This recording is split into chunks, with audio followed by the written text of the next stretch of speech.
अस्सलाम वालेकुम, मैं हूं इश्तियाक गोंदल। सबसे बड़ी और अहम खबर यह है कि इंतखाबात का हतमी तौर पर फैसला हो चुका है और पीडीएम खसूसन नून लीग को इस चीज़ की यकीन दहानी करवा दी गई है कि भाई साहब आप खुलकर खेलें, कोई आपका मद्दे मुकाबल नहीं है, फ्रेंडली मैच है, खेलें और इक़्तिदार को शेयर कर लें। नून लीग को ये यकीन दहानी किसने करवाई? इस हवाले से बड़ी अहम जो खबर है वो सामने आ चुकी है, उसकी कुछ तफसीलात आपके साथ शेयर करूंगा। और दूसरा ये है कि ऐसा नज़र आ रहा है कि जो वज़ीर-ए-आज़म शहबाज शरीफ साहब है ना, उनको जो आर्मी एक्ट है उससे इश्क हो गया है और शहबाज शरीफ साहब ने इसका बरमला इज़हार करते हुए ये कहा है कि ये जो जेली अद्वियात का मामला है इसके ऊपर भी और इसके खात्मे के लिए जो है वो आर्मी एक्ट लागू होना चाहिए। उनको ये बयान क्यों देना पड़ा और ये क्या पाकिस्तान का जो अदालती निज़ाम है उसके ऊपर अदम इत्मीनान का अमली इजहार है? इसके हवाले से कुछ बड़ी अहम इंफॉर्मेशन है, वो भी आपके साथ शेयर करनी है। और फिर मैं आपको बताऊंगा कि शहबाज शरीफ साहब ने ये मुतनाज़ा बयानात देकर अपने लिए कितने बड़े मसाइल जो है वो खुद पैदा कर दिए हैं।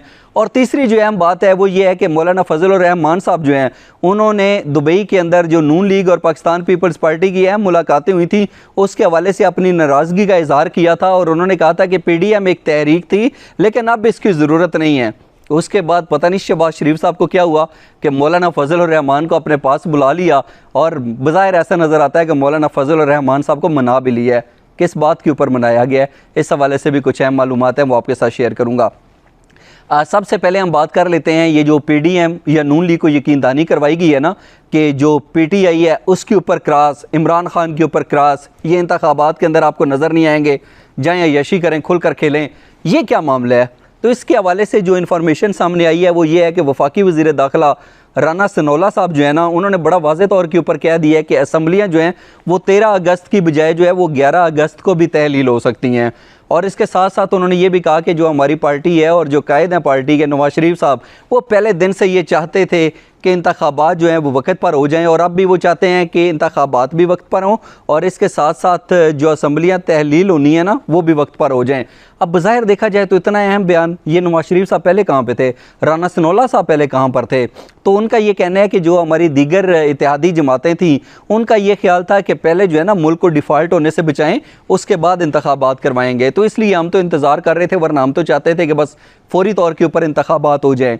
और ये जो राना सनोला साहब ने एक और बड़ा अहम बयान दिया है, उन्होंने कहा है कि ज़रूरी नहीं है कि ये इंतखाबात 90 दिनों के अंदर हों, ये 64 दिनों के अंदर भी हो सकते हैं और 74 दिनों के अंदर भी हो सकते हैं। मैं समझता हूँ कि ये बहुत बड़ा बयान है, इसको नज़रअंदाज नहीं किया जा सकता और उसकी बुनियादी तौर पर वजह भी ये है और ये सवाल भी उठता है कि वो नून लीग जो बार बार इंतखाबात से राह फरार हासिल करती थी, इंतखाबात से फरार हासिल करने का मौका ढूंढ रही थी, अचानक से ऐसा किया कि उनको 90 दिन भी बड़े दूर लग रहे हैं और वो 64 और 74 दिनों पर आ गए। तो बड़ा वाज़े तौर के ऊपर ये कहा जा सकता है कि इनको यकीन दहानी हो गई है, इनको यकीन दहानी करवा दी गई है कि कुछ भी हो जाए खुल कर खेलें, इमरान खान से अब आपको कोई ख़तरा नहीं है। और अब जो इनकी तरफ से ऐसे बयानात आ रहे हैं ना इलेक्शंस के, उसके पीछे यही वजह हो सकती है। और इसके साथ साथ अगर देखा जाए तो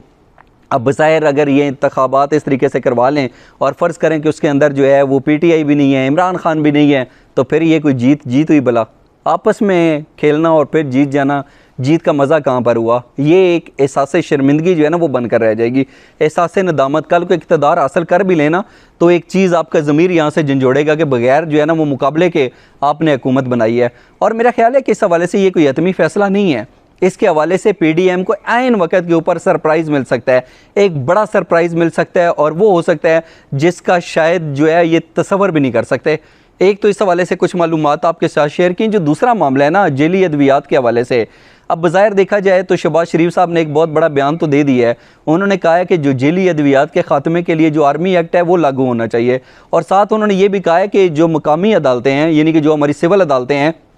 अगर उनसे जेली अद्वियात के ख़ात्मे के लिए इक़दामात नहीं किए जाते तो फिर आर्मी एक्ट लागू होना चाहिए। अब बज़ाहिर देखा जाए तो क्या वज़ीर-ए-आज़म शहबाज शरीफ साहब ने ख़ुद ही अपने अदालती निज़ाम के ऊपर, अपने जुडिशरी सिस्टम के ऊपर अदम इत्मीनान का इज़हार कर दिया है? क्या वज़ीर-ए-आज़म शहबाज शरीफ साहब का ये मतलब है कि अदालतों से कभी भी मेरिट के ऊपर, और अदालतें जो है पाकिस्तान के वसी तर मफाद के अंदर कभी फ़ैसले नहीं कर सकती? और इससे भी बढ़कर ये बात है कि अगर आप ये कहते हैं ना कि जेली अद्वियात के ख़ात्मे के लिए आर्मी एक्ट लागू होना चाहिए, क्योंकि आप ये समझते हैं कि शायद जो सिविल अदालतें हैं उनसे ये जेली अद्वियात का ख़ात्मा जो है वो नहीं हो सकता, तो फिर तो ये एक हकीकत है,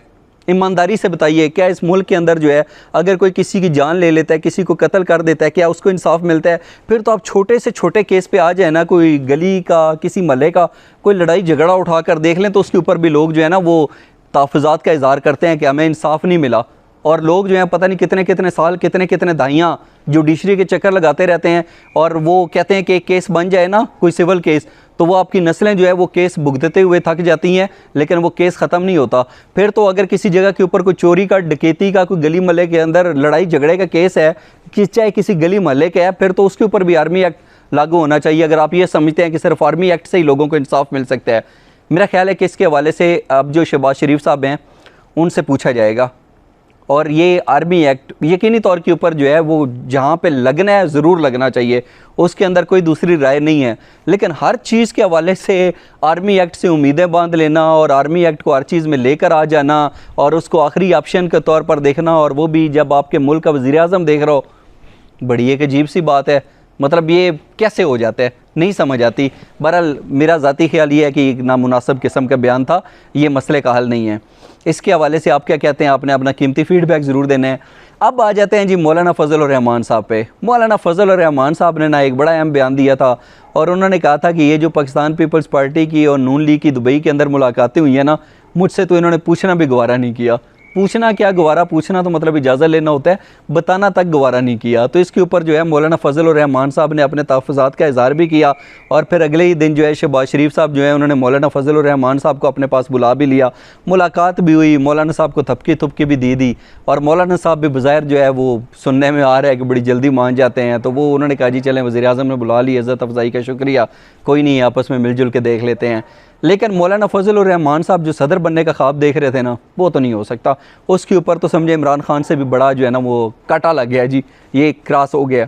और अभी तक जो है ना मौलाना फ़ज़ल रहमान साहब शायद इस खुशफहमी के अंदर एक बार फिर मुब्तला हो सकते हैं। लेकिन दूसरी जो अहम वजह है कि मौलाना फ़ज़ल रहमान साहब को क्यों बुलाया गया, वो ये है कि शायद जो वज़ीर-ए-आज़म साहब हैं या जो PDM की आला क़यादत है, वो ये समझती है कि अगर इस सूरत हाल के अंदर जब इमरान खान के ख़िलाफ़ फ़ैसला कुन लड़ाई लड़ी जा रही है, और अभी तक जो है इमरान खान के हाथ बज़ाहिर अब बिल्कुल उस स्टेज पे हैं कि उनके हाथ जो हैं वो बांधने का अमल मुकम्मल होने वाला है, इसके अंदर अगर मौलाना फ़ज़ल रहमान साहब ने ना कोई नया जो है वो शोशा छोड़ दिया तो फिर क्या होगा। इस सूरत हाल के अंदर PDM मौलाना फ़ज़ल रहमान साहब जो है ना, जो नून लीग और पीपल्स पार्टी है, वो फ़ज़ल रहमान साहब को नाराज़ नहीं कर सकती, वो शायद नाराज़ करने का अभी तक सोच भी नहीं सकती। उनको लगता है कि अभी तक ये जो PDM का इत्तेहाद है ना, इसकी बड़ी ज़रूरत है, इसको रहना चाहिए, क्योंकि एक डर है, एक खौफ है, ये ना हो कि हम आपस में लड़ें और इमरान खान फिर जो है ना हमारे ऊपर मुसल्लत हो जाए। पहले ही सारे मिलकर जो है वो इमरान खान को नाकाम करने के अंदर खुद ही बुरे तरीके से नाकाम नज़र आते हैं। अगर ये आपस में टूट फूट का शिकार हो गया,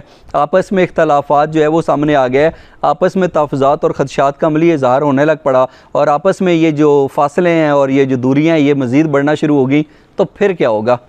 ये वो बात है जिसकी वजह से ना मौलाना फ़ज़ल रहमान साहब की नाराज़गी फ़िलहाल जो है वो मौलाना फ़ज़ल रहमान साहब जो हैं वो उनको बस दिलासा दे दिया होगा, लेकिन उनकी नाराज़गी फ़िलहाल पीपल्स पार्टी और नून लीग के लिए नाकाबिल कबूल है। क्या मौलाना फ़ज़ल रहमान को पाकिस्तान का सदर बनना चाहिए, या आप ये कहिए कि क्या मौलाना फ़ज़ल रहमान के लिए अब भी इम्कानात मौजूद हैं कि वो पाकिस्तान के सदर बन सकते हैं। इस हवाले से आप क्या कहते हैं, अपना कीमती फ़ीडबैक ज़रूर दीजिएगा। आज का व्लॉग देखने का बहुत शुक्रिया, अपना बहुत सा ख्याल रखिए। अल्लाह हाफ़िज़।